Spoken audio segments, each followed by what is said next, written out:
I do remember saying to him, less, do less, because he was just giving me like autopilot Paul McCartney.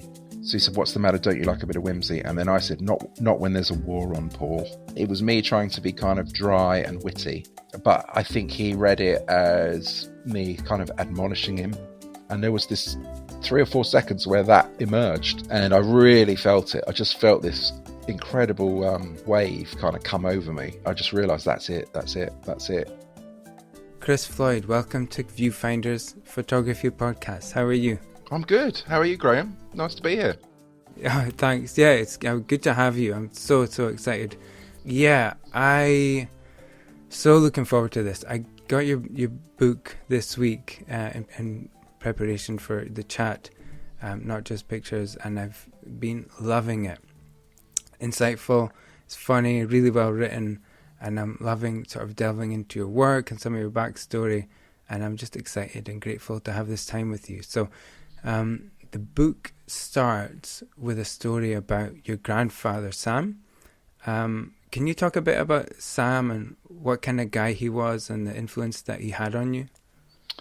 Yeah, my grandfather, he was born Samuel Mordski. His parents were Polish, and they came to London in about 1910. He was one of 4 children. Actually, no, I think there was more than that, actually, because his father was married. His mother was his father's second wife, and his father's first wife died in a fire in Paris. So we know that they went from Poland to Paris. The first wife died in a fire. Then he moved to London around 1910. And then my grandfather was born in 1917. And he grew up in Valence Road, which is, for anyone that knows East London, it's one street over from Brick Lane. So there's Brick Lane, and then parallel to the east is Valence Road. So if you look on a map, they're like 2 lines of a railway line side by side. So he grew up there. That street is famous for the fact that the Cray twins were also from Valence Road. So if you know about the Cray twins, that kind of tells you everything you need to know about what that area was like. But he was 20 years older than them, so he wasn't familiar with them. But he was kind of familiar with the people that were their predecessors that sort of came before them. And there was a nasty gangster called Jack Spot, who was sort of the forefather of the Crays, who was the same generation. So my granddad had this big scar on the side of his head from a knife slash from Jack Spot from his sort of teenage years. But then the war came along, so he was 21 when the Second World War began in 1939. And he... I kind of mentioned this in the book. He said, had it not been for the war, he would undoubtedly have ended up living a life of crime. But the war came along, and for some reason, he volunteered to join the Navy. So they took him, and they trained him as an electrical engineer. And he served on destroyers on the North Atlantic convoys. And then he also did kind of convoys to South Africa, and I think he did the Arctic convoys once. But they trained him as an electrical engineer, and then after the war, he started electrical business. And then by the late 50s, that had grown to become quite a successful business. And by the time I was born in 68, so in the 70s, when I was in my formative years, he had a factory in Norfolk with about 100 people working there, and they made big electrical equipment for kind of for big high-rise buildings and stuff like that. But so he pulled himself up, and he became pretty successful. And he was the kind of person who really just loved life. He was not one to shy away from any kind of opportunity. He wasn't scared of anybody. If he saw a chance, he'd have a go at it. And he loved he loved golf. He loved drinking. He liked women. Um, he liked traveling. He loved America. I think from his time in the war, from going backwards and forwards across the Atlantic, he absolutely loved America, and he loved going to America. Um, and he was just this incredibly kind of charismatic character who had lived a life full of stories, and he really knew how to tell those stories, and he really knew how to be he really knew how to kind of hold an audience, at the bar or at a dinner table or wherever. And that was a real big influence. My sister's 4 years younger than me. We talk about him quite a lot, and we kind of compare notes on our memories of him. But we basically have the same viewpoint, is that he was always the most dominant person in the room, and if you were in his presence, you really had to have something interesting to say. And if he found what you were saying boring, he had no problem telling you it was boring, or he just would lose interest and go somewhere else. So it was like a training ground as a child for learning how to be in the company of other people, and how to kind of earn your place at the table in a way. You have to be interesting. As far as he was concerned, it was a real crime to be boring, and you had to have something to say. So it was like he was like a boot camp for not being boring. So that is a big influence on you, from what I can gather in the book. And you were saying, I think something like he'd said that you should always have a story to tell in company. And so did you then decide that you wanted to go out and sort of collect stories, kind of thing? Am I picking that up right? This all really only kind of came about when I started doing this book, and the publisher said to me, "I want you to think about why you should do this book."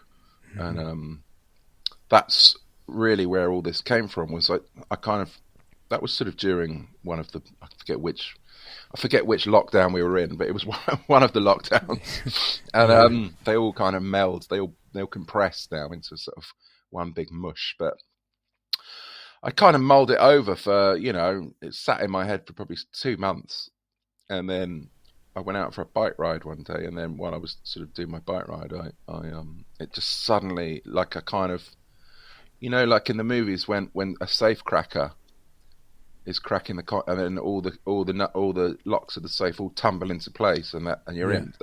It was that moment on the bike ride when I suddenly realised that's what this is all about.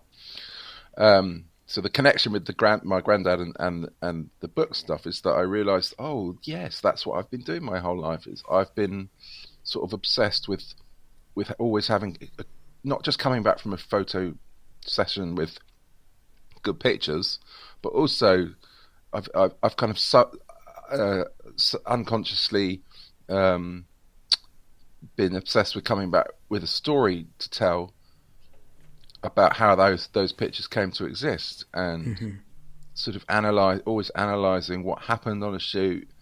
Why did it happen? Why did I say that? Why did I say that? Why did he say that? Why did he say that? The sort of psychoanalysis of getting into kind of intimate situations with people, for the purposes of photography. And then I just linked it all to him. I realised, oh, that's it. I grew up with all his stories about his childhood, and then the war, and then the 50s and the 60s. And then I realised that I was sort of trying to do something that would fundamentally impress him if I was to see him again, and at Sunday lunch, and I would have to have something to say. Okay, so that's been something that's maybe been subconscious rather than you've been like actively like, I'm trying to go. Oh yeah, no, it was never. Yeah. It was never on the surface. It was never active. It was just. I just realised that that's why I do what I do. I never really had thought about it that much before, and then it just all kind of fell into place. That's the driver. Yeah, it's so interesting though. Like, we just do what we're doing, but when you have to put a narrative to it like that, some pieces can fall in like that, like you said. So, so read in the book, you didn't feel like you fitted in at school, and then you found a David Bailey book in the school library. Is that right? Yeah. Yeah. So, what was it about that really shook you up or changed your perspective? Well, I had been doing photography when I was quite young. My dad had a Pentax 35mm, and it was this kind of holy object that was never really allowed to touch. And then at some point, when I was maybe about 13, he sort of let me take a picture with it, and then let me take another one, and then after a while, he let me use it if I asked him, and then after a while, I didn't really have to ask him if I needed to use it. I could just use it. So I'd sort of developed this relationship with the camera, but it was a bit shapeless. It was just something I liked doing, and I would take pictures of pebbles or stuff like leaves on the trees, or just just stuff things, like that. Yeah. And but then at school one day in the library, in a sort of wet break on a rainy day, I was in the library, and there was this David Bailey book called Black and White Memories, and I just sort of pulled it out, and it was full of, it was all his 60s sort of really stark white background, square frame, Hasselblad 60s portraits, all his kind of iconic portraits. Mm-hmm. And it was like, it was just suddenly a realization that photography had a purpose.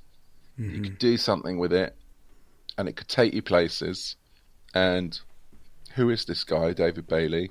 And how come he's, got to meet all these people, some of whom I had heard of at that. I knew who the Beatles were, and I knew who Michael Caine was, and I knew who Mick Jagger was. Mm-hmm. But this Bailey guy, I'd never heard of him. So how come he gets to meet these people? And I just suddenly, because up until that point, when you're like 14 or so, 15, your only real interaction with photography is if you're at a wedding, or my mum took us to like a high street portrait photographer, like a lot of people did back in those days. Mm-hmm. To have our pictures taken, and it's your only interaction with photography, and that didn't look very exciting. That so I was doing photography for a hobby, or just I was curious about it, but the only real world applications for it that I knew of were the high street portrait person and weddings, and I just thought, well, that looks a bit boring. I don't want to do that. But then all of a sudden, there's this whole other world, this whole other door opens up. And you realise that, actually, you can do really exciting things and meet exciting people. So did that set you on a path immediately, or it changed how you were using the camera yourself? It changed how I used it. It didn't set me on a path towards the life I've entered, but it did change how I used the camera. And I suddenly realised that people was where it was at for me. I could use it to do cool stuff with people.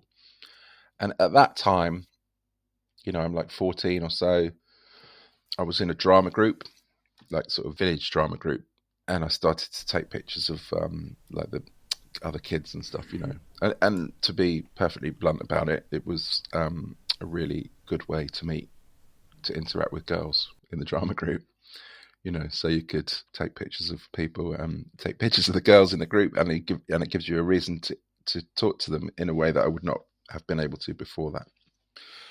I'm quite a shy person, actually, and given the chance to avoid contact, I will take it rather than step towards it. But that's really not a way to live a great life, to be honest. Yeah. I know what you mean. So the camera, in a way, I sort of force myself.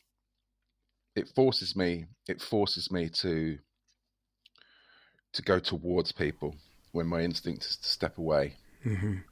When I don't have a camera, when I'm not working, I'm very, whatever the opposite of forwards is, I'm not. Yeah. And it's the camera that makes me do it. So I sort of need it in order to sort of form relationships with people, meet people, have conversations with people. It kind of, I feel like it legitimizes my existence on this earth. Mm-hmm.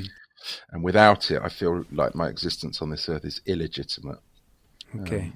And I will sort of not talk to people because I can't think of anything to say. But magically, when I have a camera in my hand, I'm full of things to say. Yeah, that's really interesting to hear that. I have this similar, where I would pull away, I would draw away and keep to myself, really. Your granddad would have hated me, I'm sure. But I realize, like, it's stressful for me to do what I do. I'm better on a one-to-one, but if it's like a group thing or a big event, or if I have to do a speaking thing, like, it's really stressful. But I just decided that if I don't go for those things, then I just stay in myself, and my world will be like this big, you know. Getting smaller. Exactly, right. So I definitely relate to that. But I'm surprised to hear you say that you were like that as well, because when I look at your photography, it seems sort of kinetic. There's definitely like something going on between you and the subject. It doesn't feel to me like, you know, reading your photography, like you're doing something to them. It feels like they are definitely an active participant in the process. Does that resonate with you? Am I reading that right? Or are you saying, like, when you get going, you're just in a different mode? One of the things that I've thought about is how, because I've done quite a few talks now, although this bit I've realised before, but doing the talk, the event part of this has kind of compounded it, is that I very much feel like it's a performative job, the way I work, and that when I'm doing my job, I am on stage, and I'm the attraction in a way, the act, and these people have come here to watch, and they're the audience. That's, you know, and I mean, the people I'm photographing are the audience, and I'm the person on stage, and my job is to hold their attention so that they're as intrigued by me as I am by them. Sometimes that works, and sometimes it doesn't. But when it works, it's very powerful, and it buys you more time with people who, in other circumstances, might not be that bothered, because lots of the people I photograph are used to having their picture taken. It's not an exciting prospect for them. You know, you get half an hour with Paul McCartney, and I'm sorry, but this is not half an hour that he's excited about. In the way that it's half an hour I'm excited about. Yeah. So there's the power imbalance. There's this power imbalance because Paul McCartney, as I've said before, has met 50,000 versions of me, and I've never met any of him. Yeah. So there's this, like a seesaw. The power imbalance is completely off, and what I, you know, this isn't a sort of conscious thing I worked out. It's all in hindsight. I've sort of analysed it and realize that's what I'm doing. So what I'm trying to do is bring that seesaw back to a more level. You're not going to get it completely level where there's equality in the sort of power dynamic or the relationship, but try and bring it back a little bit so that it can buy me 5 more minutes or 10 more minutes of their time, because they're curious about, this, you know, you want them to go, that photographer was, you know, if at the end of it all they go, that guy was all right. I don't mind. It wasn't awful spending half an hour with him. Yeah. Because, you know, I don't want to be another person with a plastic, metal and glass head. Yeah. that they wouldn't recognize tomorrow if they were next to me in a cafe, you know. So that's the thing I realized, is that I'm performing and I'm on stage now, and it's my job to hold their attention so that they don't leave the theater, you know, because we're sort of it's a sort of, in my head, it's a theater, and I'm on stage, and that's it. And you know, sometimes it goes wrong and they just think you're awful. And then other times it works really well, and then they have fun with you, and they'll walk away at the end and go, I really enjoyed that, actually. I was dreading it when I came here, but I enjoyed it. And if you get that, then that's sort of the best you can hope for. And then having done lots of talks recently, another thing I realized, going back to the thing about being sort of introverted and shy and stuff, is that I'm kind of naturally quite comfortable with performing, and I have no problem whatsoever being on stage with lights in my face and doing, like, some sort of play. But then when you come off stage, I really find it difficult to talk to people, being shy and introverted. And a lot of performers are like that. A lot of sort of people who are in entertainment, a lot of comedy people are like that, I think. There's a weird thing of when there's a certain type of person who, when they're on stage, is not intimidated, and yet when they come off stage, they're incredibly painfully awkward and shy. And the thing about being on stage is that there's a barrier, there's a gap between you and the audience, and you're just kind of performing at people. And when I'm photographing people, I feel the same way, actually. It's not me. I'm a character. I'm a photographer character. I kind of have, I have this alter ego who comes out, and that's who takes the pictures. And then the person I am now at home in my office is a completely different person.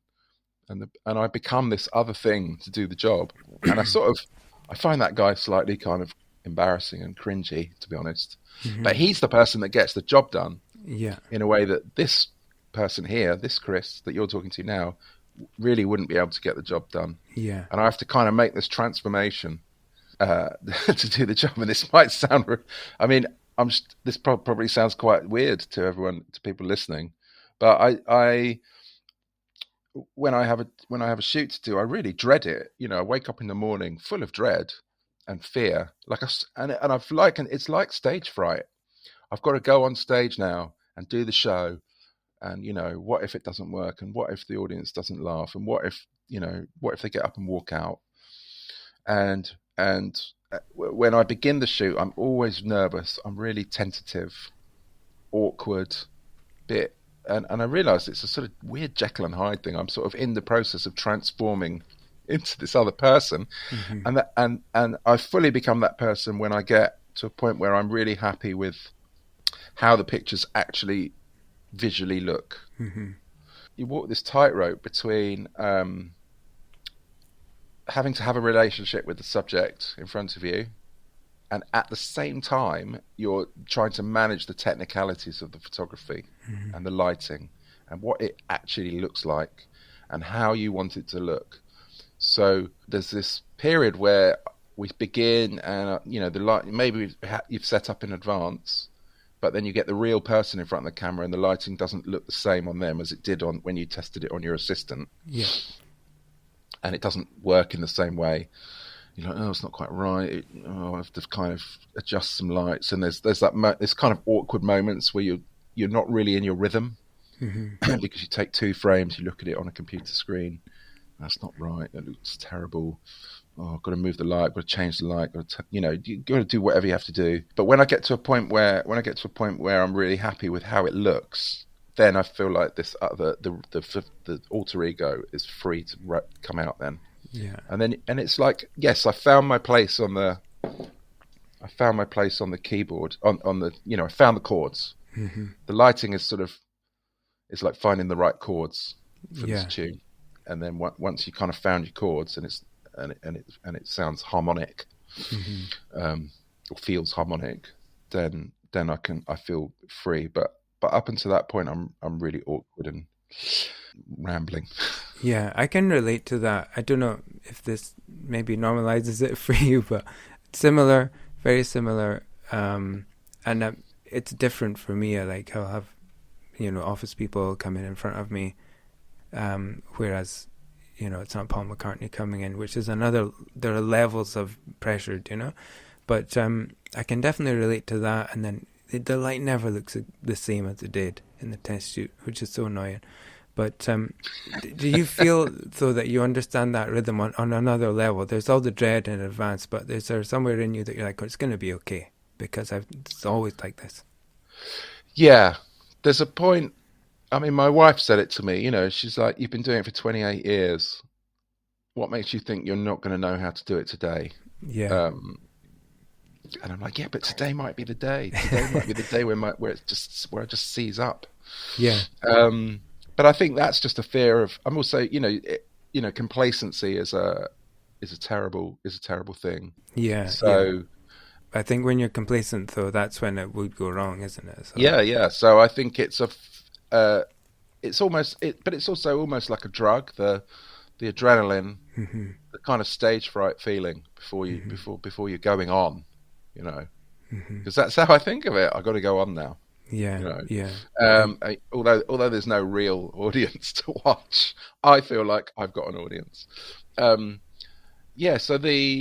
I think the fear of of things that may go wrong is the sort of motivational force that makes you just try that little bit harder. That bit in the race when you run as hard as you can.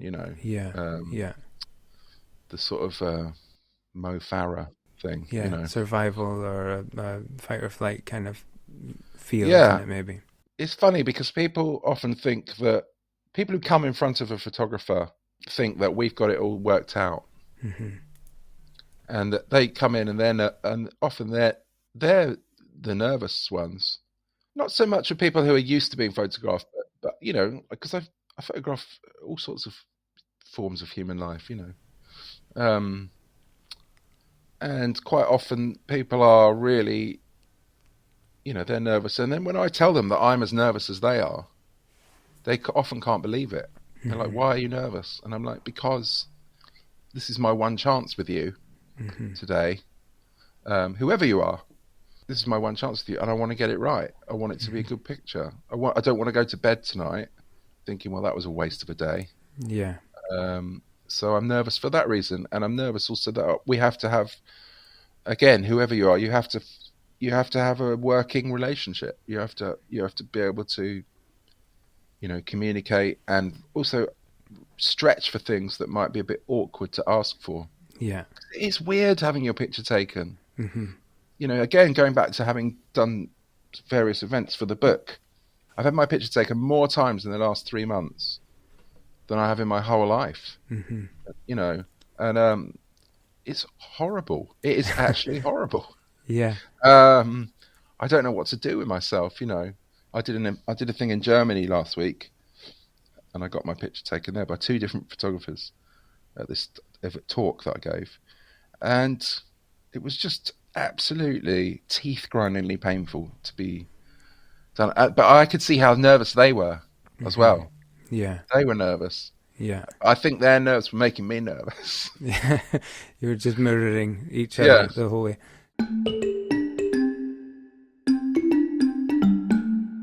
This is so interesting to me. I really wanted to ask how you start a session, because I think, like you're saying, everybody gets that dread and the nerves.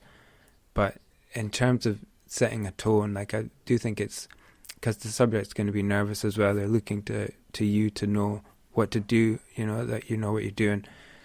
And so I was wondering about setting the tone, whether you're imposing an idea. All your pictures are different, right? You're not having a go-to picture that you're doing again and again.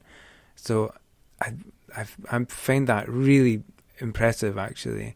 So I'm wondering, are you going in with an idea? Are you collaborating? Are you taking cues from the subject? How you actually get it going on the shoot? Well, I don't really ever go in. Sometimes there is an idea. So if I'm working for, quite often with magazines, there's often not much of an idea, and you're limited by time and location because, sometimes you're shooting in a studio, or sometimes you're in a location that you've had some choice over. But then other times you've had no choice. You've got to go and photograph someone in their local pub because that's the nearest place to their house where someone will let us take pictures. And I did that a while ago with Brian Johnson, the singer from AC/DC. He just wanted to do it. He's 74 years old. It's just like, oh, can we just do it in the pub? Yeah.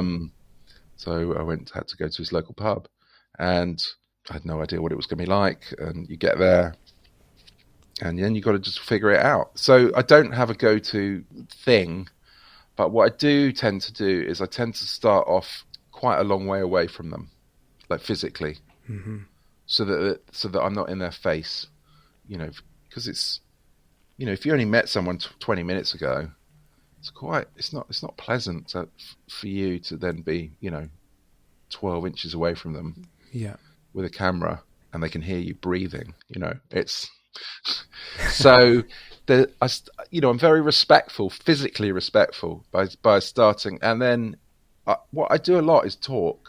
So I just chat and ask them questions, and what were you doing yesterday, or what are you doing this morning, or whatever. You just whatever comes into your head. Did you see that thing on the telly about XYZ, or whatever it might be? You're just finding I'm sort of searching around for some common conversational ground, and just trying to show them that I'm just a person like them. Because actually, back to the Paul McCartney thing again, I've heard him say several times, when I'm at home or on my own, I'm the same me that I was when I was 12 years old, sharing a bedroom with my brother. There's this other Paul McCartney who's really famous, and he's another guy. So I always think of things like that, because you realise that when you're photographing someone like that, or whoever, if they're famous, you realise to them they're just the same person they were when they were 12 years old, sharing a bedroom with their brother. It's only us that puts this kind of magic fairy dust on them. Yeah. So if you can find a way to connect with them on beneath all that, at a level where you're literally talking about, do you have blue top milk or red top milk, right? Or whatever. What tea bags do you like?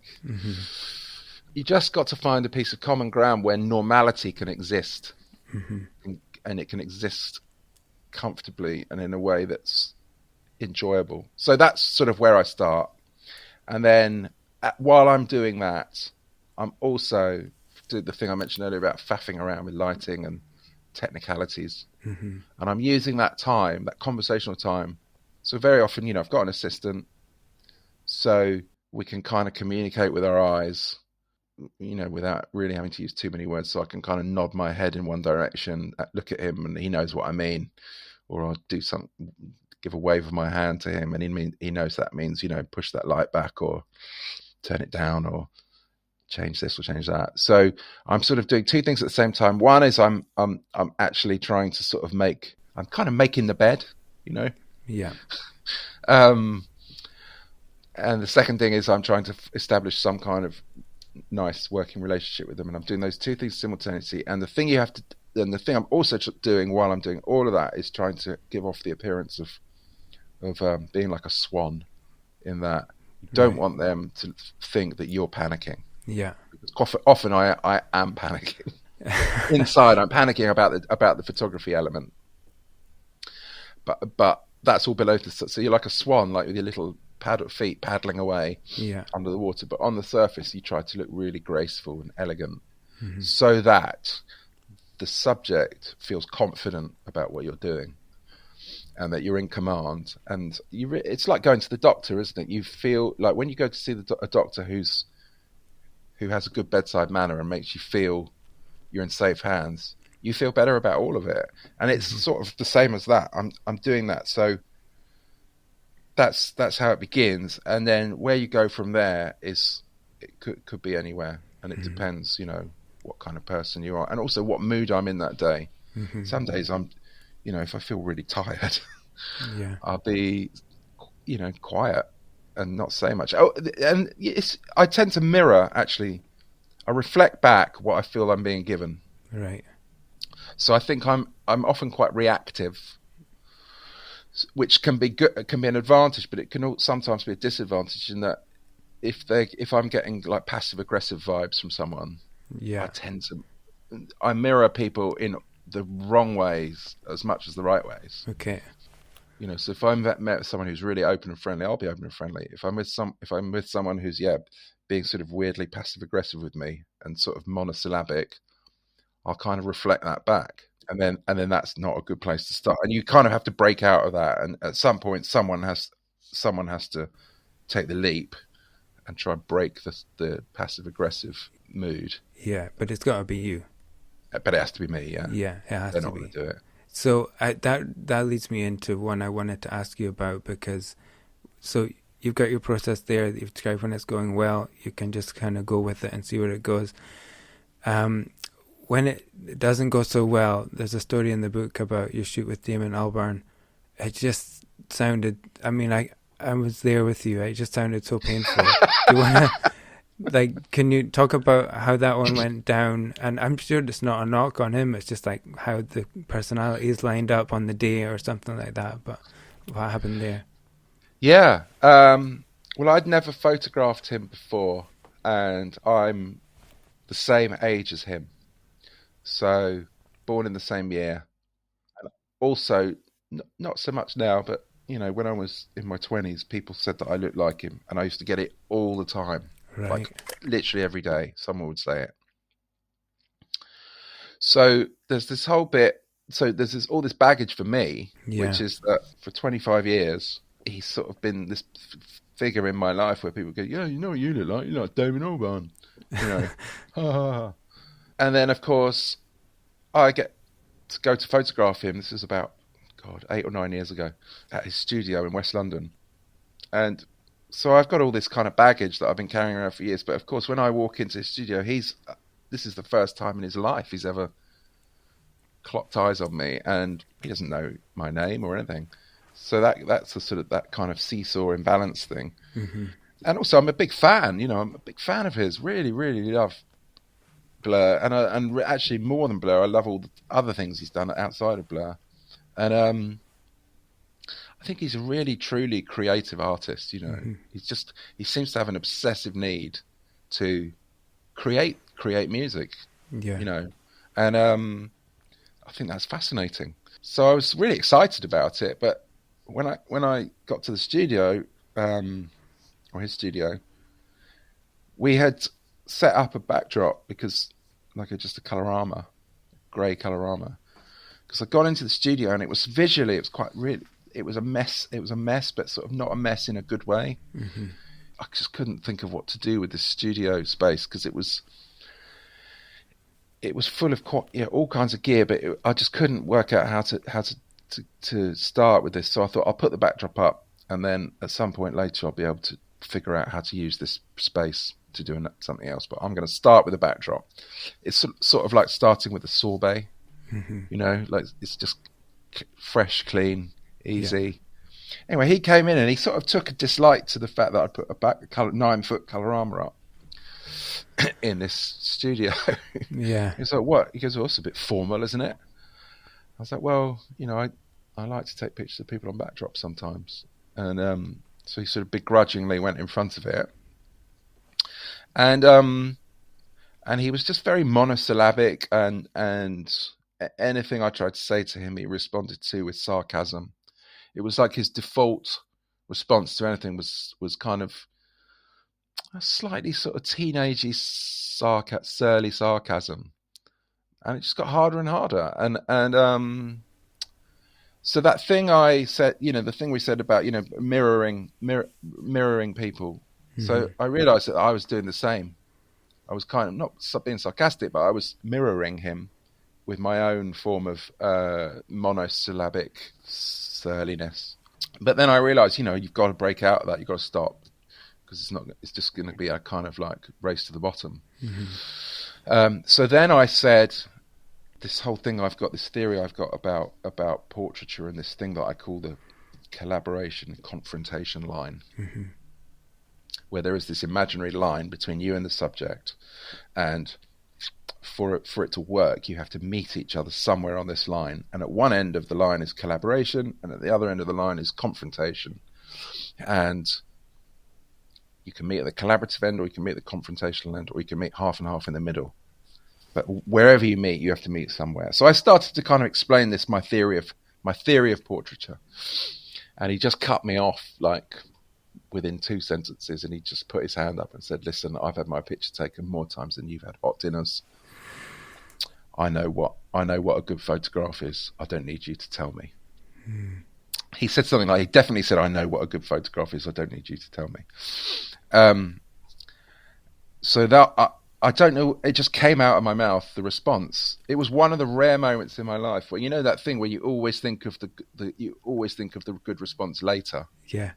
In this occasion, it actually came out of my mouth at the time that I needed it to come out. So he said, you know, I know what a good photograph is. I don't need you to tell me. I said, well, I know what a good record is, but just because I know what a good record is doesn't mean I know how to make one. And he kind of nodded, and he gave this kind of wry smile as if to say it was like, good one, you know. He sort of appreciated the response from me, and it was a moment where he realized I was kind of equal to him for a moment, you know, in terms of my ability to not fight back, but to you know, to give a robust response. Yeah. So there was some respect there then. So there was a period of respect, and it was going quite well for a few minutes. And then I wouldn't say that I got complacent. I just felt more confident. And then subsequently I must have said something quite anodyne and bland. And then he kind of cut me right down with, he said, oh, you were doing so well. And that was just the silence. Yeah. And then internally, it felt like I was walking on absolutely firm ground. And then suddenly, my legs just went into a patch of quicksand. Yeah. And I just went straight, and I could feel myself drown, you know, going under. Yeah. And then I'm not sure that we really recovered after that. Did some more stuff, and then the end bit was when we packed all the gear away and we were taking it out to put in the car, and someone that worked in his studio pointed at a couple of flight cases, you know, that were mine by the door, and Damon, because they looked the same as flight cases that sound equipment is in. Yeah. You know? So he had loads of similar looking cases in the studio. So anyway, someone that worked for him pointed at my flight cases by the door and said, "What are they?" And Damon just goes, "Oh, I think they're the photographers," like that. And at that point I realized, oh God, he doesn't even know my name. Yeah. And then he's this presence that's been in my life, in my sort of hinterland for all these years, of people telling me I look like him. And I realized on the other side of the fence, he has no idea what my name is. Yeah. Yeah. And then I couldn't look at the pictures for about a week, maybe 10 days. So you just must have left feeling not so good about that day. Yeah, like profoundly depressed. Yeah, like unbelievably gloomy, and like a real feeling of failure. You know, like even after, at this point, 20 years of doing this, I couldn't find a way in, and it was so, for a week or so, it was such a kind of confidence destroying moment, that you really question yourself, and you know, like, what's wrong with me? Why am I so crap? Sort of standing in front of the bathroom mirror, hitting myself in the face, you know that. Yeah. But then there's like a sort of informal, somewhere in the ether, there's this strange informal support group for photographers who've had similar encounters with Damon. Really? And what's really interesting is that they are all men. Right. And then all the female photographers that I know who have met him have all said the same thing, which is, "Oh, he's absolutely lovely. Right. He's a joy to photograph. I love it when I have to photograph Damon." All the men, male photographers, have all had the same experience as me. And so, in hindsight, what I kind of learned from that was that he's just someone who is a certain way with people like me.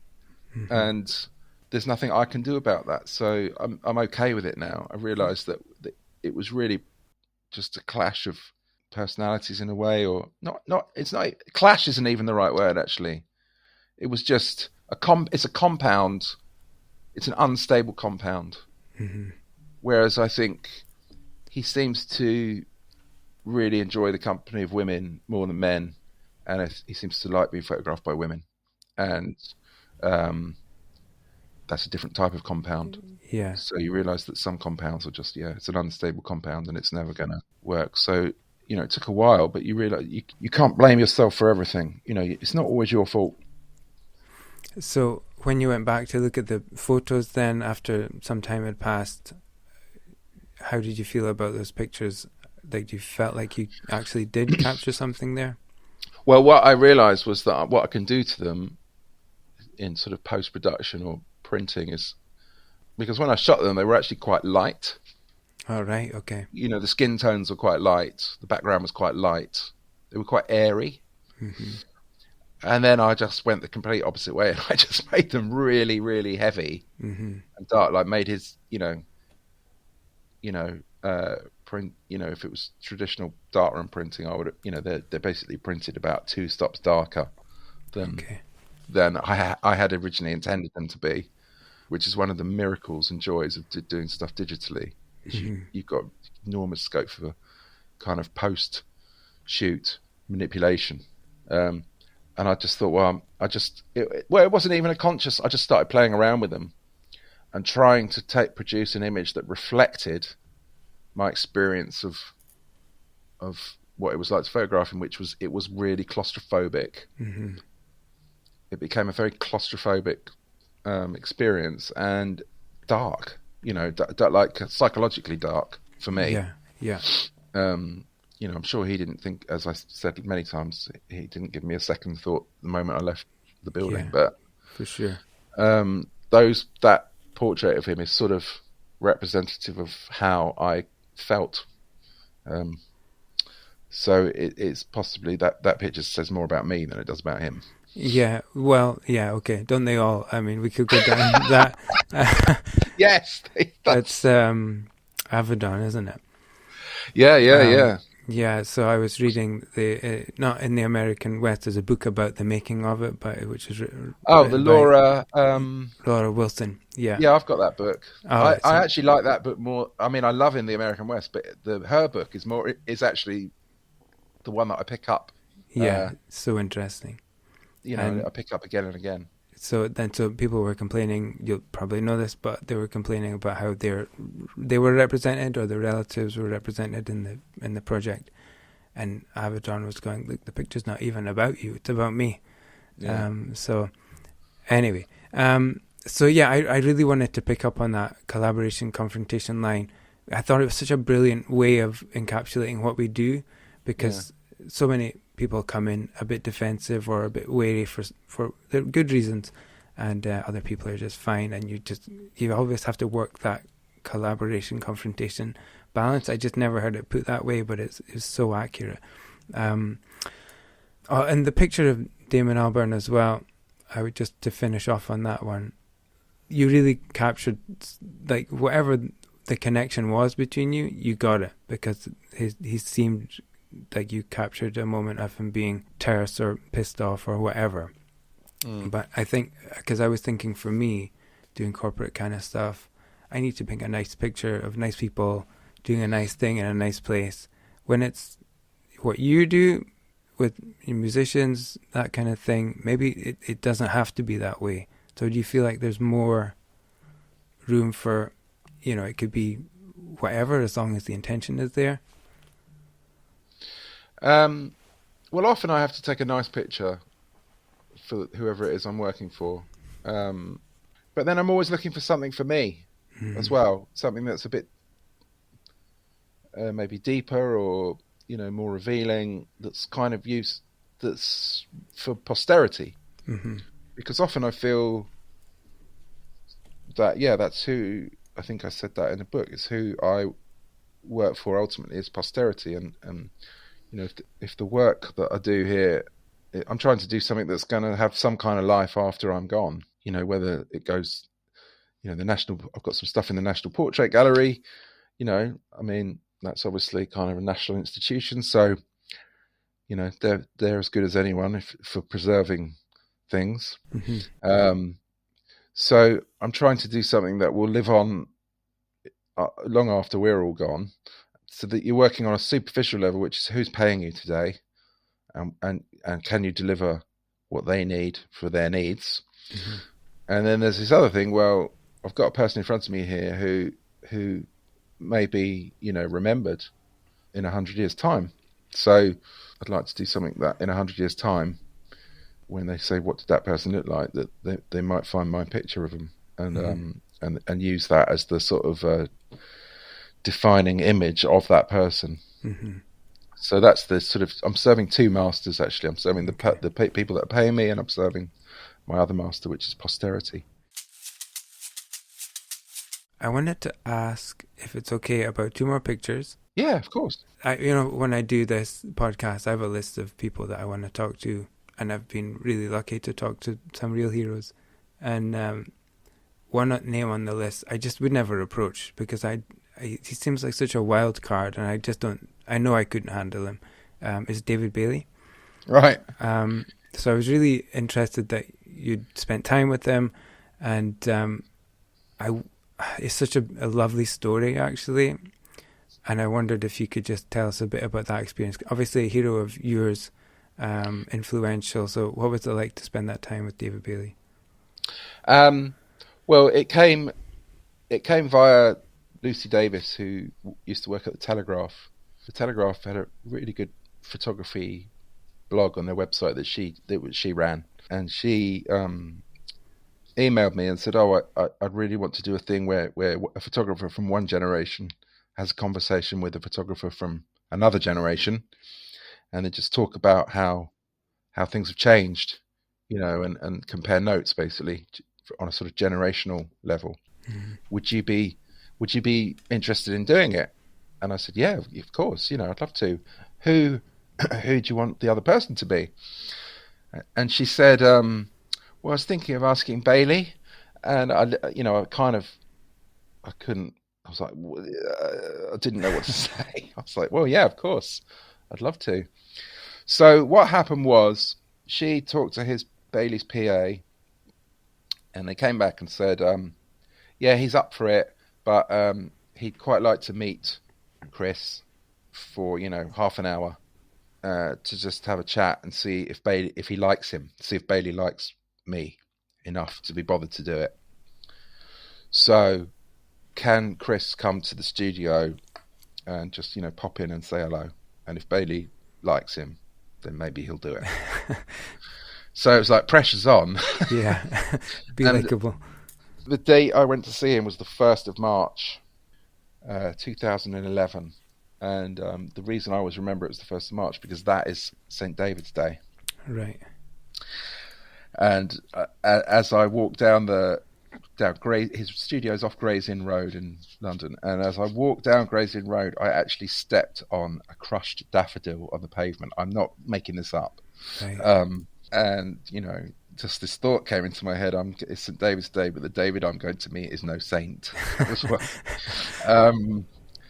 So I get there, and he's got this studio he's been in for years and years and years, and you go in, it's in a mews, this cobbled mews, and you sort of go in through the door and then up some stairs, and then the studio's sort of like upstairs on the first floor, and it's the whole upstairs. It's a huge space, really lovely, like really well lived in. It's a space that he's obviously been in for a long time, and it's got his life in there.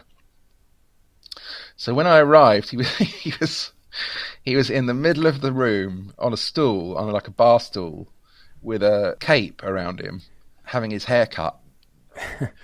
And I come in, and he's like, "Are you Chris?" And I was like, "Yeah." He said, come in, sit down. Do you want a cup of tea? Has anyone offered you a drink? And I was like, no. He goes, "Do you want a cup of tea?" And then someone made me a cup of tea, and then we were chatting while he was having his hair cut. And I'm still a bit nervous, but I realised quite quickly that his way of speaking and the sort of and the kind of rhythmic pattern, the pattern of his voice reminded me of my grandfather. So from the same part of the world. And he just completely reminded me of my granddad. Exactly the same personality type. Right. When you were talking about your granddad earlier, I made that link, and I was going to ask you, so that's super interesting. Yeah. So it was, and I just, and then when I realized I had when I realized that, I was like, oh, I know how to deal with this. I know how to deal with this totally. Right. You know, and you just got to rise to meet them, basically. You have to rise up and meet them on their level, and give back to them what they give to you. Because the thing about Bailey is he's very funny, but he's also can be dismissive and flippant and say things, he's so unwoke that, he just couldn't, his type can't exist anymore. Culture has bred people like him out, which is sort of a shame because he's a fantastic, incredibly complex character. And so the bit that really made me laugh was when he introduced the guy cutting his hair as Cashmere. He said, "This is Cashmere. He cuts my hair." And Cashmere's this like kind of really good-looking guy in his maybe early 30s, dark, swarthy, very, very, really handsome, like a sort of young Omar Sharif kind of look to him. Right. And he's introduced him as Cashmere, and then that's it. And then they finish the haircut, and Cashmere sort of takes the cape off him, the barber's cape thing, and leaves. And obviously he cuts Bailey's hair regularly, so he comes and goes, and he doesn't hang around. He finishes and says, "Thanks a lot, everyone. See you soon. Bye." And then as he went out the door, I said to Bailey, "What a fantastic name that is for a hairdresser, Cashmere." And Bailey just like wafts his hand like really dismissively and goes, "Oh, that's not his real name. That's just what I call him." And I go, "Well, what's his real name then?" He goes, "Oh, I don't know, Gianni or something. I just call him Cashmere because he looks like a Kashmiri carpet salesman." and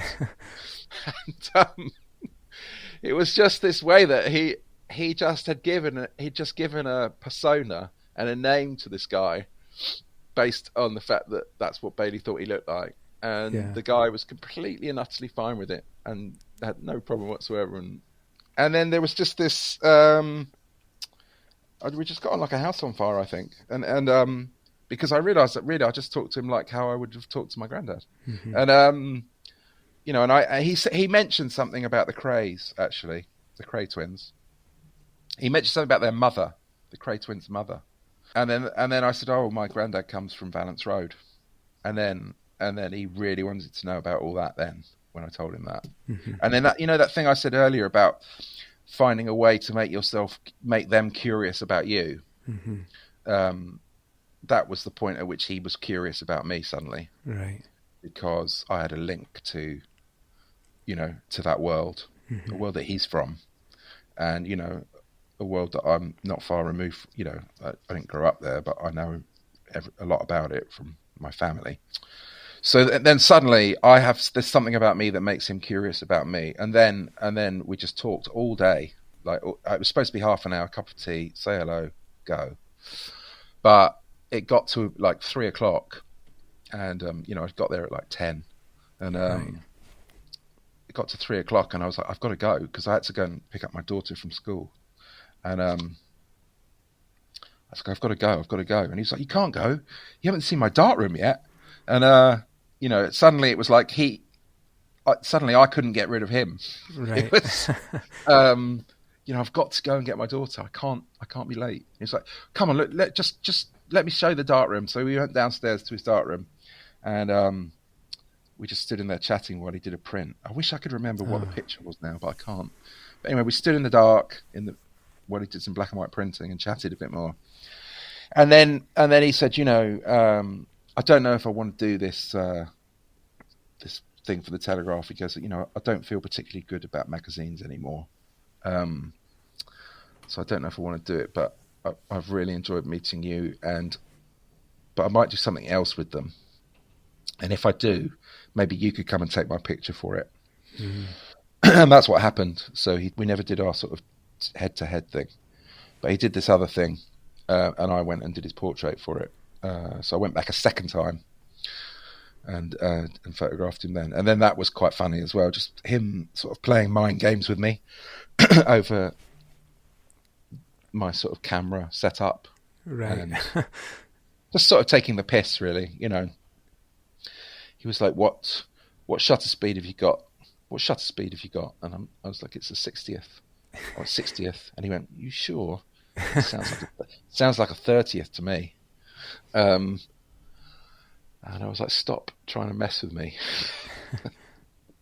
He's like, can't help it. So yeah, it was a real that thing of like never meet your heroes, but I loved meeting him, and it's the only time I've ever met him. Well, those two occasions, the first one, and then going back to do his portrait. The picture that's in the book, the first big picture, I got him to say to me, "You fucking what?" like 4 or 5 times. Right. So he's got this look on his face of sort of almost like of hatred, you know. Because I got him to look in the camera and I go, just say, you fucking what? And he went, you what? I went, no, you fucking what? And he went, you fucking what? You know, like he's going to like kick my head in. And I just go on, say it again. He goes, you what? You fucking what?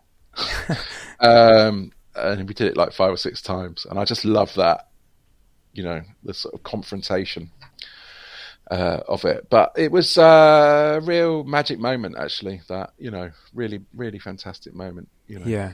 But to be asked to photograph him by himself, that must have been right up there. Yeah, and but the funny thing was also again, it was almost like the conversation I had with him while I was photographing him was the most interesting thing, and it almost I wasn't really even that bothered about the pictures, you know, of him. I had the camera most of the time. That shot that's in the book was handheld on a 35mm, but there's a whole load of other pictures, more kind of formal sort of portraity pictures that I shot on a medium format with the camera on a tripod. I was just using I shot some with some lighting, and then I shot some because he's got this skylight roof, so he was sort of sitting underneath that, so this very toppy daylight above his head. So I shot some. That was the 60th of a second stuff, and I was almost like not even looking in the camera. I had the camera sort of locked, the focus locked on his face, with the camera at kind of sort of waist height on the tripod. And then I was standing up and I was just sort of talking to him, and I was just pressing the shutter while we were talking. So some of the pictures aren't even in focus. Some are, some aren't. They're completely sort of loose.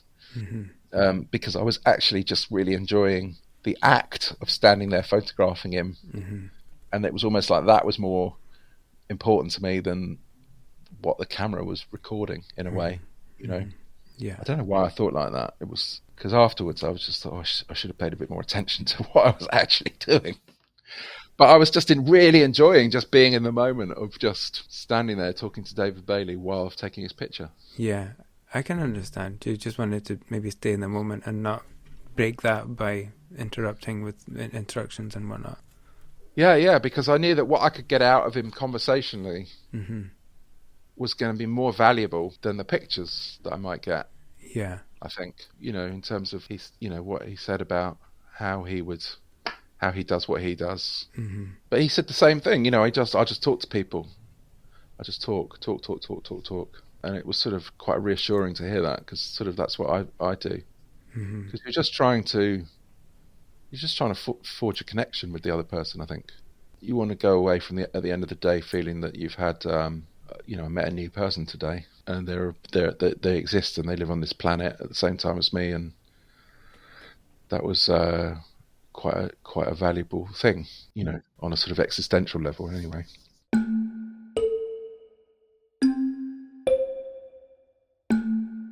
So, okay, let's take a minute, Chris, to talk about the gear that you use. You must have used different gear over the years, but also interested about how the profession that goes around the craft of what you do. So to give people an insight into, say the phone rings, they're saying, okay, we want you to photograph this person. what happens next, and how does that timeline go in the world that you're working in? Well, if it's a magazine, say, yeah, they'll say, quite often what they do is they don't tell you who the person is. They ask you about the date first. Are you free for a job on such and such date? So you can go two ways. You can just say, yes, I am. And then you've got to kind of accept whatever it is. You know, it could be Jimmy Cranky. It could be God, you know, but you don't know. So, yeah, are you free on such and such a date? Okay, yes, I am. I generally always say yes. And then they'll go, okay, great. It's this person. How do you feel about that?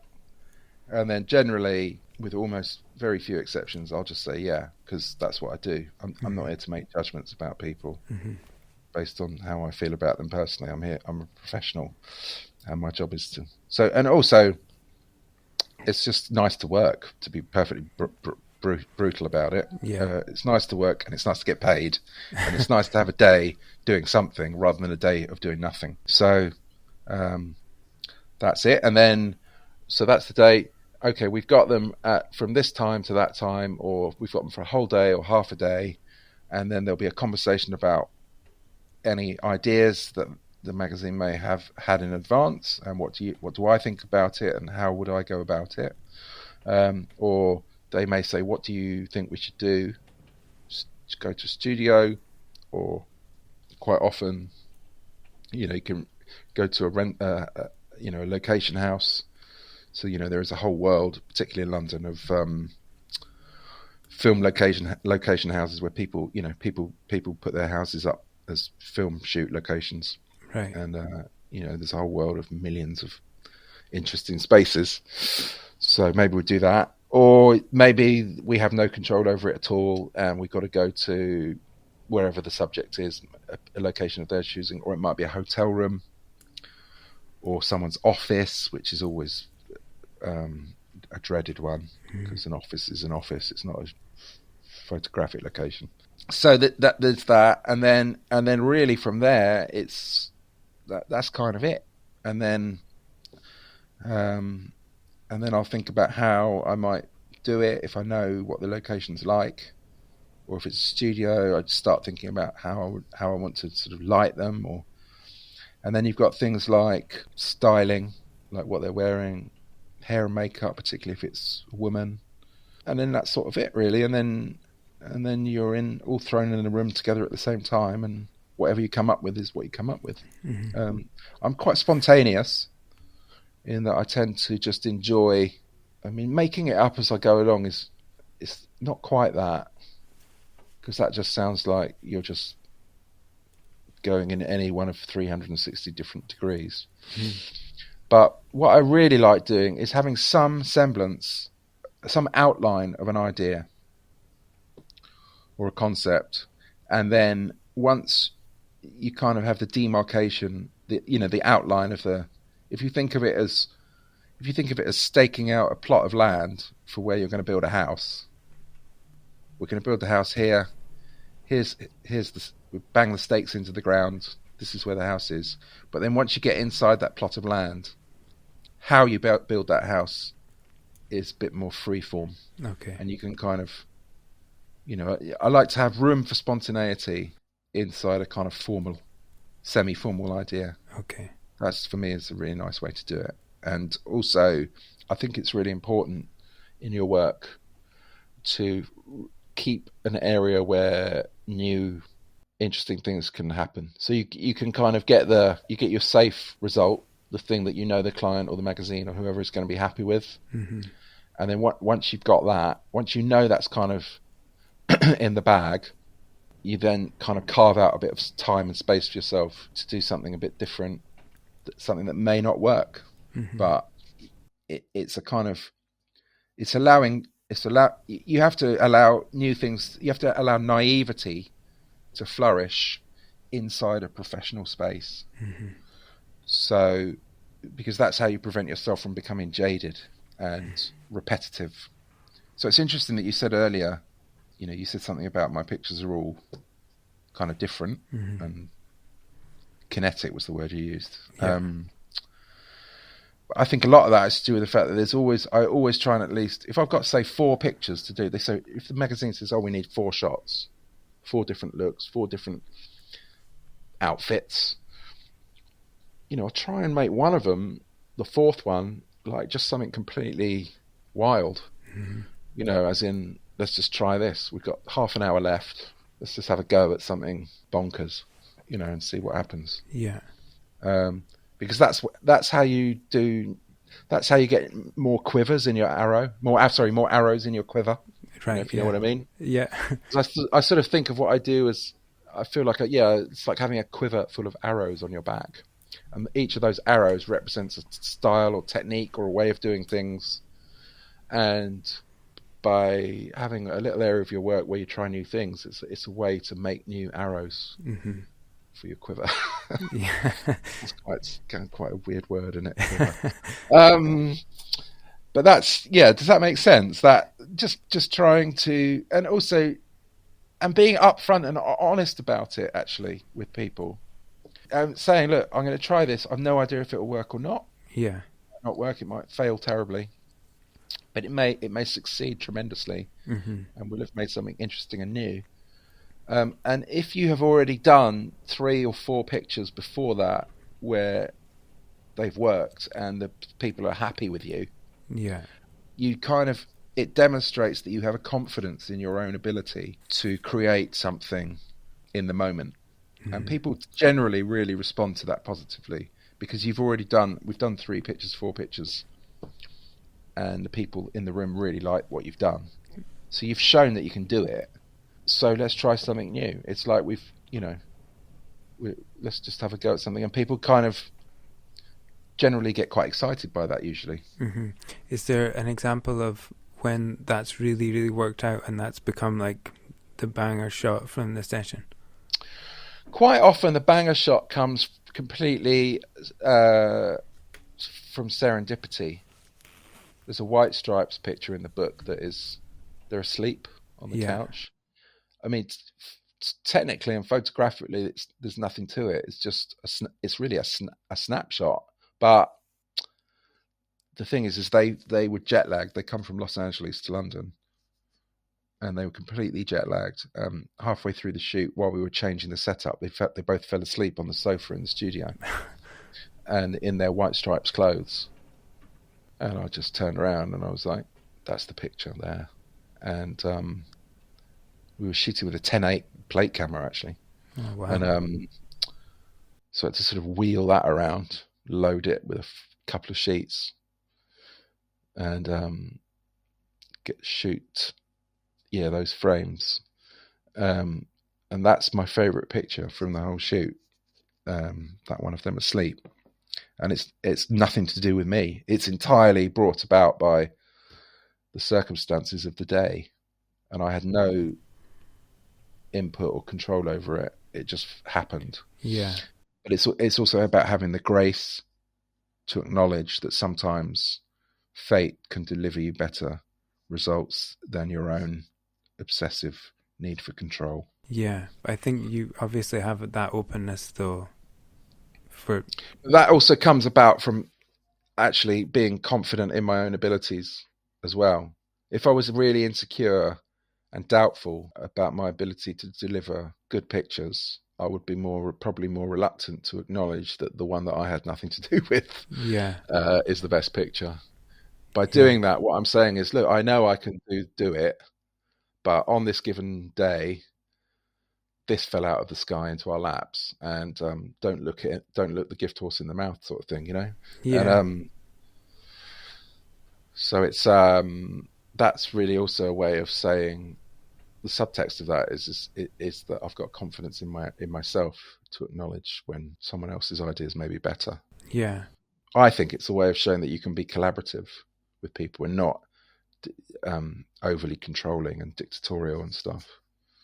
Yeah, and so, but you shoot with assistants, presumably, like you said, there's other crew around, so I guess, I mean, photography, it's kind of you, but when you're working with a crew like that, there's already that collaborative nature, and there's the collaboration with the subject.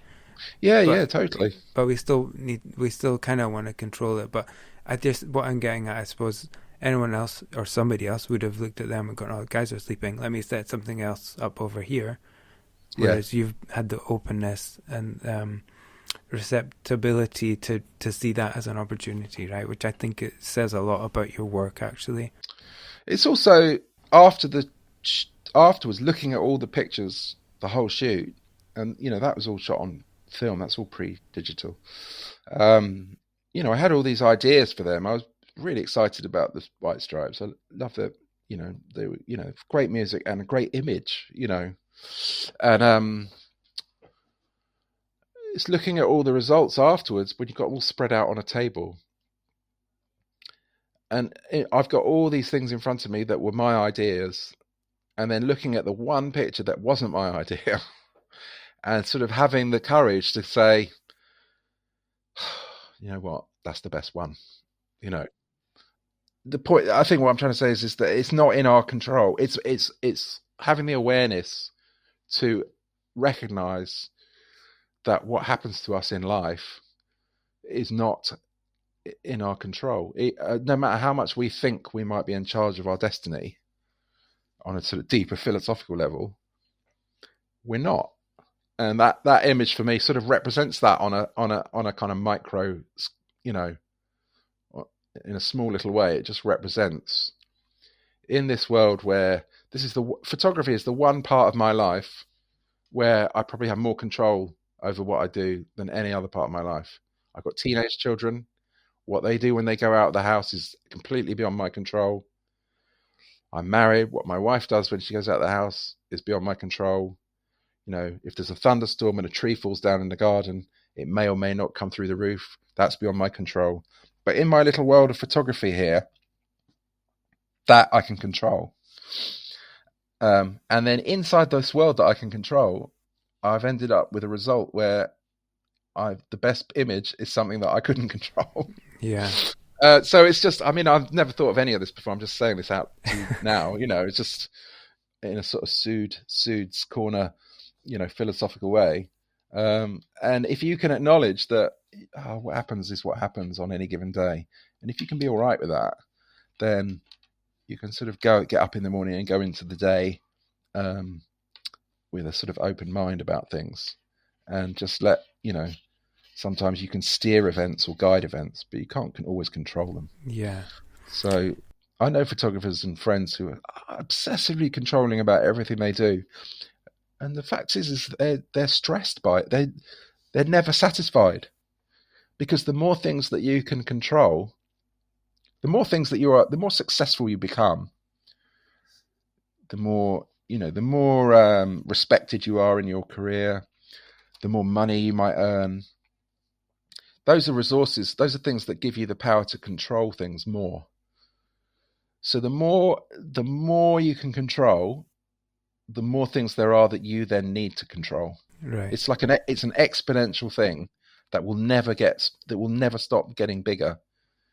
So people I know who are controlling about what they do, the reason they're so stressed and sort of anxious a lot of the time is because there's always new things that they feel like they have to get under their control. Mm-hmm. I don't know if that makes sense. It does to me. It makes sense. But if you give it all up and just go, fuck it, I can't control any of it, but I can steer some things and guide them and be open-minded and have my eyes open to what's going on. Yeah. And react to things as much as I can try and guide things. Then you sort of can live quite a balanced life, because it's a weird thing, isn't it, being self-employed, doing what we're doing. We're entirely at the whim of people who may or may not feel like giving us a job today. Yeah. And no matter how many, lists we make of potential clients that we can target and email and send MailChimp things to, we're entirely at their whim. The number of times I've sent things to people and they've said, "Oh God, if only you'd sent me this last week. We had a great job that you would have been perfect for." And those are the only ones you ever hear of. I never hear it. I don't think I've ever sent any kind of mail out to anyone, and they said, You've hit me at just the right time. I've got the perfect job for you. How do you fancy going to Alaska for 2 weeks next month? You know, that never happens. But I always get, oh God, if only you'd emailed me last week. So yeah, no matter how much we try and think we're in control of what we do, we're really at the whim of someone in an office somewhere else, just going, need some photography. Who should we get? You know, that's and we're not in control of that at all. Yeah. I was wondering, you said earlier about you make the bed, right? Yeah. And I think the way I took it and the way I frame it to myself is I create like a framework when I'm working, like a technical thing with lighting and whatever else in the camera and the settings and everything. Once that's ready, I can relax and work within that more freely. If it's not in place properly, I don't feel comfortable, I don't feel confident, and I don't feel like I'm in control.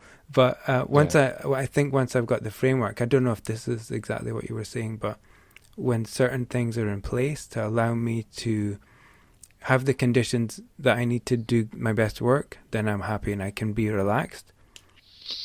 Yeah, that's exactly it.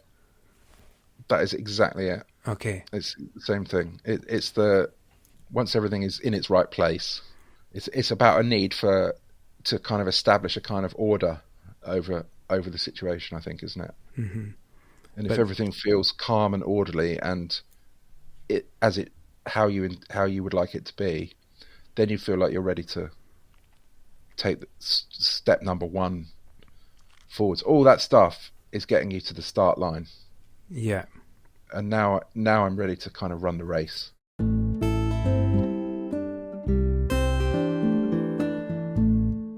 I must ask about this. You won't be surprised. It's about Paul McCartney.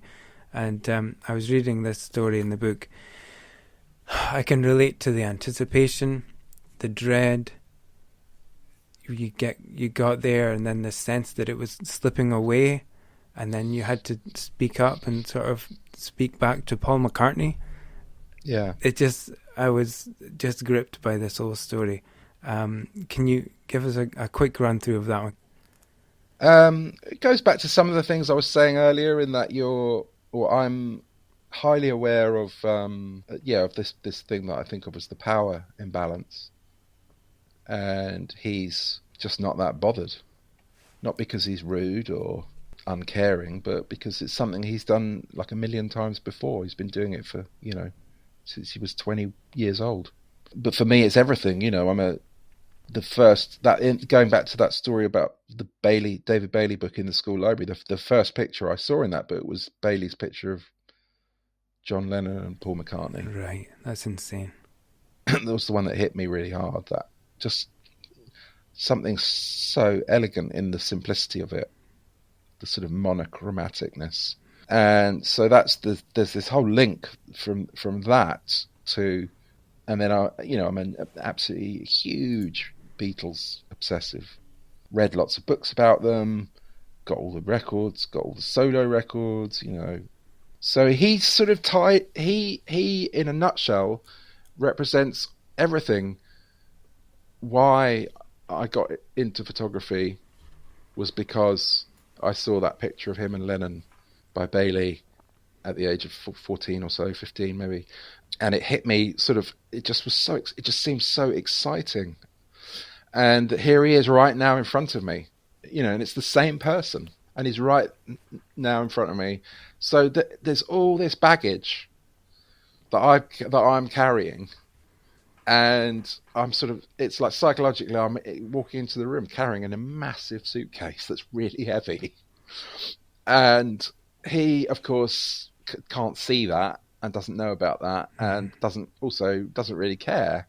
But as I said, not in a mean way. He's really nice. He's very kind of breezy and friendly and warm, and I think he really tries. It's not that he tries. I think he just is open to just he'll chat to anyone.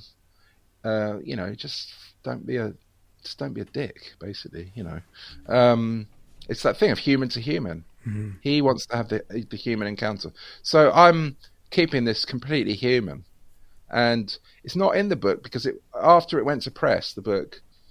So the editor of the book is a guy called Dave Brolin, and Dave used to work for Mojo magazine and Q magazine, the music mags. That's how I know him. And Dave was on that shoot, and it was only after we went to press that he said to me, "Why didn't you say anything in the text about the congestion charge moment?" And I was like, "What congestion charge moment?" He goes, "Oh, don't you remember the conversation you had with him about the congestion charge?"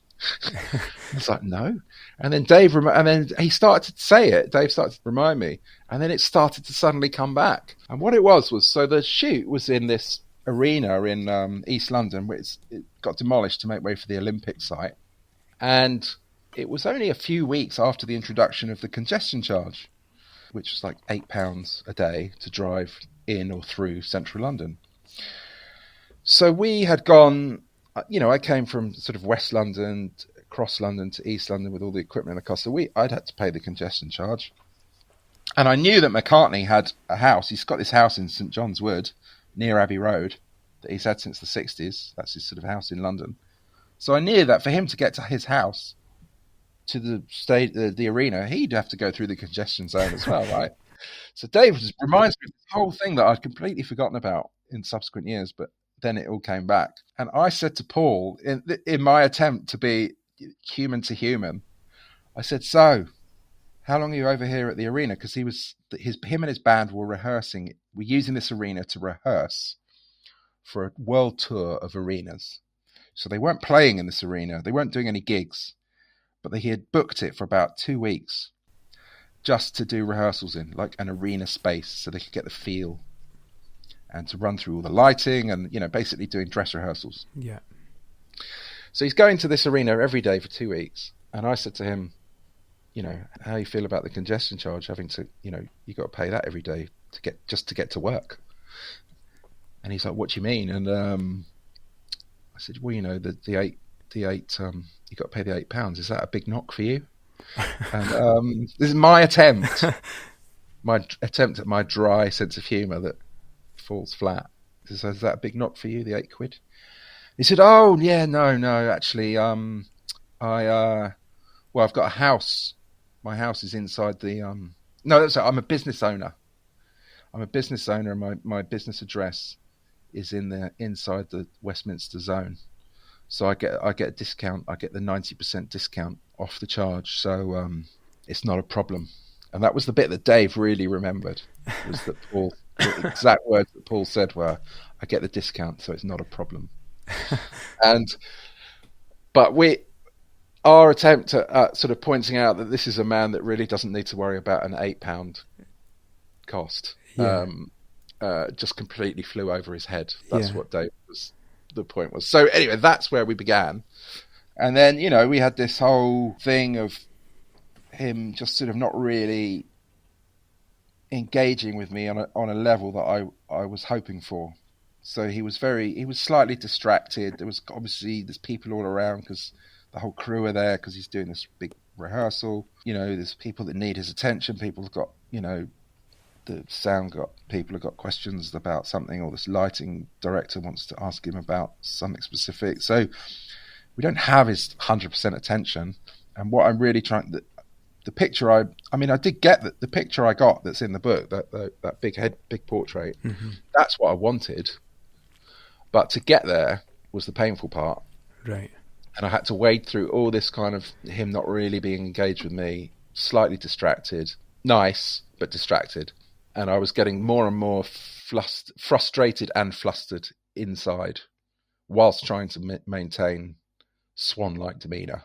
And it was only really right at the end that I sort of cracked. It was me cracking. I do remember saying to him, less, do less, because he was just giving me like autopilot Paul McCartney. Yeah. And I was just like, no, just do less. Don't do any of that. Do less. And then he said this thing to me about, "What's the matter? Don't you like a bit of whimsy?" Because he was being kind of whimsical and like he was giving me slightly silly poses and stuff and making funny faces.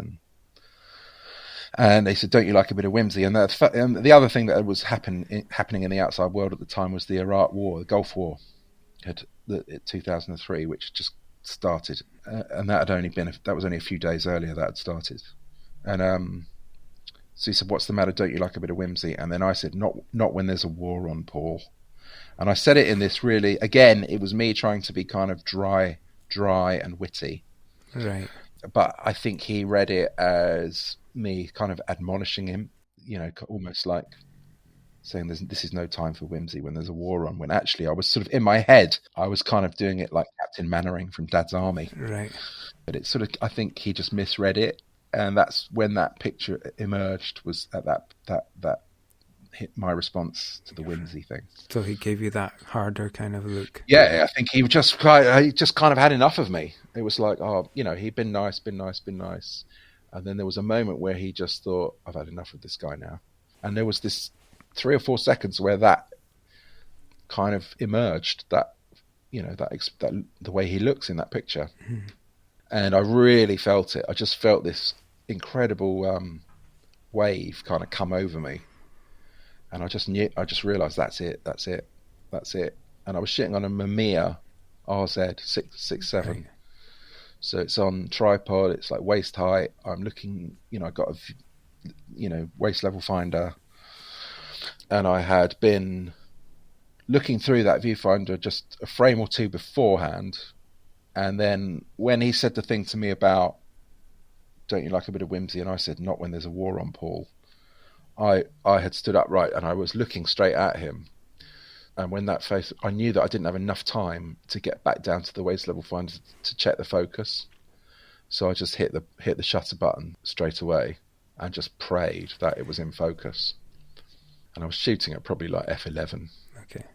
Anyway, so fortunately for me, it was in focus. And then, so I took one frame, wound it on, took another frame really fast, like click, advance, click, as fast as I could, because I could see the face was there, and I wanted to get it before it cracked or broke or changed. And then at that point, I knew that I had to sort of clear the air with him.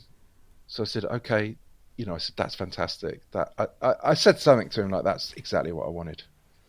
And then I said, just close your eyes for me and have a moment to just, have some quiet silence. And he did. He closed his eyes, and I think I took 2 or 3 frames. And then I did go down to look at the focus, and I knew it was fine. Mm. And then I think that was it. I was like, I got it. Yeah. And then there's a sort of postscript to this story, which I can tell you, which is quite funny, which is that sometime after those pictures were published, someone from his office got in touch about buying the pictures. And they wanted to buy the copyright, and they wanted the negatives, and they wanted everything. And I didn't know if it was because he didn't like the pictures or he hated the pictures. I had no idea if it was... Is he buying them because he really likes them and he just wants them? Because he's been buying up a lot of stuff over the years quietly. Him and Apple, the Beatles company, have been buying images of the Beatles and themselves for quite a long time now. They've been buying rights. I mean, all the stuff from the Get Back film last year, they bought all those pictures from the photographer that shot that rooftop gig. They bought all the pictures off Ethan Russell, the photographer, so they own the copyright to all of that now. So I know he likes to buy things. He's got a big archive and stuff. Anyway, so someone got in touch and said, would you sell the things? But I had no idea if it was because he really liked them and he just wanted to own them, or he's a sort of obsessive completist collector of his own past, or if he just hated them. And but I had my sort of paranoid self had a suspicion that he didn't like that picture, and that's why he wanted to buy it. But I said no. I just, I remember saying, look, my images, my negatives, to me are like your song publishing is to you. Yeah. Don't give away your publishing. Don't give away the rights to the work you've created. And they were perfectly nice about it. They were like, yeah, fair enough. We understand. Okay, no problem. And that was it. And then sometime a few years later, I was cycling home from the West End, and I used to live in northwest London. And one Friday night, I was cycling home, and late at night, I'd been out in London. It was summer. It was sort of, I don't know, like midnight, 1 a.m, and I was was trundling along quite, you know, it was very quiet, and I went up the street he lives in St John's Wood. Kind of came around a corner, and as I came around the corner into the street where his house is, there was this couple walking along the pavement up ahead of me, and I instantly heard his voice. I recognised it as him. They were walking. They were going the same direction as me, so they had their backs to me, and I heard it. I could hear his voice. I knew it was him. And as I went past him, I remember sort of standing up on the pedals of my bike because it was slightly uphill, and I sort of turned my head to look at them as I went past, and I realised he was slightly pissed. And as I went past, he just kind of lurched to me, like with a comedy, like fist shake at me, and in this like unbelievable kind of comedy Scouse accent, he just goes, "Hey, go easy there, lad. Keep your eyes on the roads, will you?" Like that. And I just remember giving him like a little salute and carrying on to the top of the road. And as I went round the bend at the top, I just remember thinking, God, he will never ever know that I am the photographer that took those pictures of him that he probably hates. It was just this like little kind of moment I had to myself. And then sometime after that, it turned out that this journalist called Paul Dunoyer, who I think has interviewed him more times than anyone else over a 40-year period, did a book of a kind of collection of all his interviews with McCartney. And it turned out that McCartney had the choice, had control over what the cover image was on the book. And he picked one of my pictures. So the publisher got in touch and said, "Oh, you know, we want to use a picture of one of your Paul McCartney portraits for the cover of this book. Can we do that?" So I said, "Yeah, sure." So the image on that book is from that shoot, and so it's kind of really nice ending to the whole thing. That in the end he did pick a picture of mine. So it was a sort of nice, really nice circular ending to it all. It's an incredible experience, one of countless you must have had. So thanks for sharing that, Chris. I want to thank you for your time. It's been over and above what was asked, and I appreciate that. But I'm super grateful. I love the book. I hope people check it out. I love contact sheets as well. I really like to see the contact sheets. So that's always fun. But let me ask you one more question. When do you feel at peace with the universe? Ooh. I feel at peace with the universe when I have done a shoot and I went into it with the usual kind of feeling an absolute bag of kind of anxiety and nerves, and then everything turned out all right in the end. And when I'm on the journey home, because I live in Oxfordshire now, and so most of my work is still in London, so to drive home is about an hour and a half, 2 hours, particularly if it's a Friday. There's no greater feeling for me than having done a job on a Friday and gone into it, anxious and nervous, and then it's gone really well, and I'm on the journey home, and it's the weekend, and there is 2/3 of my journey is on a motorway, and the last third is 20 miles of country roads, and it's the bit when I'm between the motorway and home, after the motorway on the country roads, and the weekend's coming, and I'm going back to see my children and my wife, and it's Friday night. How about that? I don't know if that's the answer you're looking for. It's perfect. But it's quite specific. No, it's perfect. Can relate for sure. Like, I can relate to so many of your stories apart from photographing rock stars, but it's been an absolute pleasure to meet you. Really, really appreciate it. Oh, thanks, Graham. It's been really nice to be here.